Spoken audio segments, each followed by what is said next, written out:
Time now for the Sports Six-Pack with Andrew Rogers. I can really get down to this music. It's the Sports Six-Pack here on Hurrdat Sports. Andrew Rogers, who's ready to get drunk? It's that time. Your questions, send them in. It's what we take from either social media or the live show, Coffee and Cream on Hail Varsity Radio in the morning. Any of those questions we can't get to, I'll get to them here. Bring them right here to this podcast. So let's start it off. Question number 1. What do we got, Shaner? Hold on here. I have to enter a password in. Okay. So with 5 games left against historically great Big Ten teams, is it realistic to think Nebraska snakes 3? I like that. Snags 3 and gets to a bowl game. I don't think so. I really don't. So we look at the schedule. 17th, 18th ranked Illinois, however you want to put it. That's who they have going into this coming weekend, followed by Minnesota, Michigan, Wisconsin, and Iowa. I think it's realistic to think that they snag two wins, not 3. I think a loss comes to Illinois. I think a win could come against Minnesota, loss to Michigan, loss to Wisconsin, win against Iowa. But, however, if I'm going to feed Husker Nation some positivity, just think if they are 2-2 going into that Iowa game, and that Iowa game's make or break for a bowl game, that'd be exciting. Question number 2. What's been the best moment of the MLB postseason so far? Wow. Gosh, good question. Lots have happened. You had Jordan Alvarez's home run, that 3-run shot that sent them past the Seattle Mariners. Not like the series, but in that series. You had Rhys Hoskins, bat flip. That was insane. A little Jose Batista-like. I'd argue that it was better. I mean, he slammed that thing down. The goose on the field. The Dodgers, Padres, goose on the field. That was a good one. San Diego's comeback to get to the NLCS. But how about Bryce Harper's home run in the 8th? Yeah, how about? That was exciting. I would venture to say that that's been the best moment of the postseason so far. And it's kind of a little unfair because I'm not going to go too far back here. But think about why they got Bryce Harper.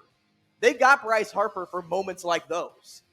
And he just instilled so much confidence into that Philly fan base. They are riding so high right now, so hot going into the World Series. But do I think they win the World Series? That's a different question. Question number 3. What was up with all the injuries in sports over the weekend? Yeah, what was up with that? Yeah, come on, what was up with it? The NFL saw so many injuries this weekend. Let's list a few. Breece Hall, on pace to be the offensive rookie of the year. How devastating to see the former Cyclone go down. He was having just an awesome season. An awesome game, too. Had a non-contact injury. Went down with the ACL tear. DK Metcalf, he will most likely miss some time. An injury that nobody saw, for one. He got carted off the field. Everybody thought he had to use the bathroom again, but instead he just didn't come back, ruled out.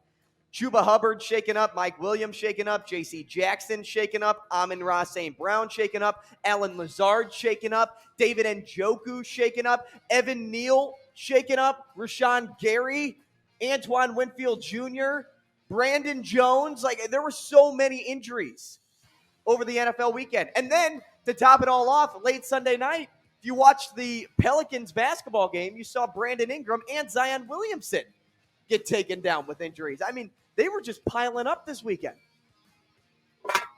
Question number 4. Is it ever okay to pass on a handshake? Handshake line after the game? Yeah, is it ever okay for that? I think it depends on the scenario.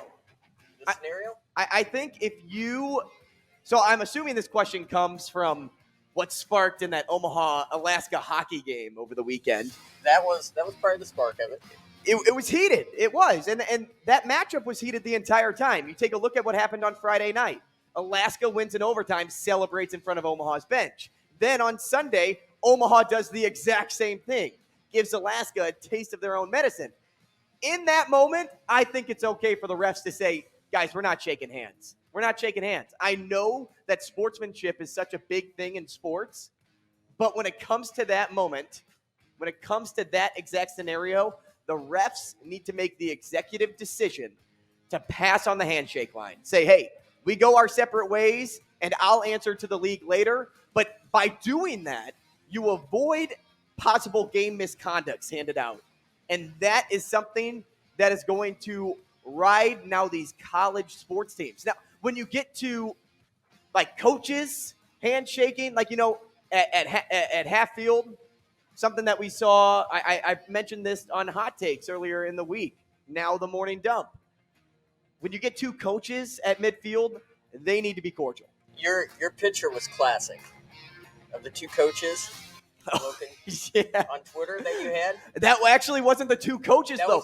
That was the assistant coach for Alaska and the athletic director at UNO, which that what I found was priceless because you could take it one of two directions, right? Okay. One, why was the AD even on the ice? Let the game management staff sort that out. Like game management, like refs, coaches, players, let them sort it out. Two, how about AD stepping in and saying, this is my turf. You're not doing this on my turf. I loved it both. Whatever scenario you side with, I love it both. Question number 5. Is there anything better than watching a player or team that you freaking hate lose, whether it's against your team or not? No, there's nothing better. Think about it. I get to watch Aaron Rodgers lose 3 weeks in a row. And it's to teams that he should never lose to. That is the best thing. It's Christmas every Sunday for a Bears fan. I mean, Tom Brady, too. There's so many Tom Brady haters out there. Think about how fun it is to watch Tom Brady have a bad season. Right? What about you, a Lions fan? Like, I mean, you're not having the best of seasons, but... Well, as a Raiders fan... Or Raiders, yeah, Raiders. When you see Tom Brady having a bad season, that's a good thing. It all goes back to the Patriots. Always goes back to that. Every time that he has issues, I'm all for it. Yeah, that's just player. Even team now. Like, I know the player plays for that team, but... I mean, I like watching Bill Belichick lose. I like watching the Patriots lose games. The Bears stomped them on Monday Night Football. I love it. Question number 6. 7 SEC teams have entered the top 25. Many brushed the thought off last week, but how about now? Will there be 3 SEC teams in college football playoff this year? So I saw Matt Schick post a Twitter thread about this. Right. And that's where this question sparks from. I'd be remiss if I said it couldn't happen. Do I think it's going to happen? No. But how awesome would it be to see Georgia, Tennessee, and Alabama in there? 3 of the highest scoring teams in football. Tennessee, of course, just scoring a lot. I don't think their defense will do enough to get them there, though. I don't see Tennessee beating Georgia and being the runner-up on that SEC side of things. What's that, the East? SEC East, I believe. The only loss to Georgia, I get that, but I almost see this scenario playing out, Shanner. Georgia beats Tennessee. Alabama beats Georgia in the SEC championship to get in, and then we see 2 Big Ten teams as well. Ohio State and Michigan. And I think that's how you see the college football playoff panning out.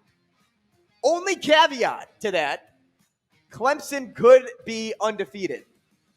So if Clemson, ACC champion, is undefeated, they end up winning out, beating Notre Dame.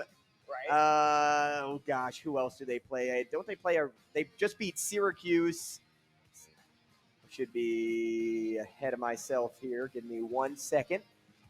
Oh, South Carolina. That's the other ranked team they play to end the year. Ranked 25 just entered the rankings after the win against Texas A&M. That'll be a sneaky good game. Could be. But Clemson finds ways to win football games. Last year, Cincinnati made it as an undefeated team. And Cincinnati doesn't have the track record, yet the strength of schedule to really be a college football playoff team. So just based on them being undefeated, Now I'm sort of thinking that Clemson could be the 4 seed, and if Michigan loses to Ohio State, they end up being the 5, and I think that'd be detrimental to the sport of college football and the fans of whether it's the Big Ten or the rest of college football not to see Georgia, Ohio State, Alabama, and Michigan. But what I'd like to see is TCU make it too. Local kid, Max Duggan. If he can make it in, that'd be fun to watch.